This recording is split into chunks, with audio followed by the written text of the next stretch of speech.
bay sa 1 year nating gamit sa ating tambutso na nakailbo. So ito yung napansin ko pag hugas ko ngayon, no? Nabiyak na pala ito mga bay, kaya pala parang may kakaibang tunog na marinig ko pag magpatakbo. Dito kanina maraming takuling yan, dito maraming takuling dyan sa dyan na side. Ayan. So yan, so pag mga Raider G talaga tested talaga pag magka 5.7 na mabibrate talaga yung tambutso. Kapag hindi pa to high speed yung sprocket nito mga bay, siguradong mabibrate talaga.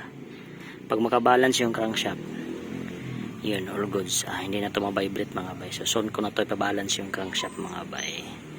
So mag 59 tayo nito para mag pabalance na tayo sa ating crankshaft mga bay. Let's go.